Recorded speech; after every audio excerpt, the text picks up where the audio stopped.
Hi, మీరు నా voice miss అవుతున్నారని నాకు తెలుసు. బేసికలీ ఫస్ట్ ఒక దోశని అయితే మంచి దోశని మమ్మీకి అయితే పెట్టేసామన్నమాట. నెక్స్ట్ మన కోసం ఒక దోశ ప్రిపేర్ చేసుకుంటున్నాం గైస్. అసలు వేరే లెవెల్ ఉండబోతుంది. సిద్ధం వచ్చేసేయండి.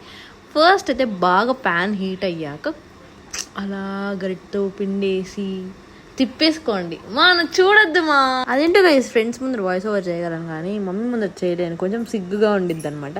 సో మమ్మీ అయితే కొంచెం వింటుంటే కొంచెం అన్కంఫర్టబుల్గా ఫీల్ అయ్యాను. ఇంకా దోశ అయితే అలా వేసేసుకున్నాక కొంచెం మన దగ్గర ఉన్న పొడిని అయితే అలా స్ప్రింకిల్ చేసుకుంటాం అనమాట. చిన్న చిన్నగా కట్ చేసి పెట్టుకున్న ఆనియన్స్ అయితే యాడ్ చేసేసుకుంటాం దోశ మీద. సో టేస్ట్ కోసం అని చెప్పను కానీ కలర్ కోసం కొరియాండర్, స్పైస్ కోసం అయితే మనం మిర్చిని అయితే యాడ్ చేసుకుంటున్నాం అనమాట. అలా 2 sides తిప్పి దోశని అయితే కాల్ చేసుకున్నాం. నెక్స్ట్ అయితే ఇప్పుడు ప్లేట్లోకి సర్వ్ చేసుకొని మనం చేసుకున్న వెల్లుల్లి కారం వేసుకొని తింటుంటే గైస్ అసలు టాప్ నాచ్ అనమాట టేస్ట్ అయితే. మీరు కూడా ట్రై చేయండి. Thanks for watching. టాటా.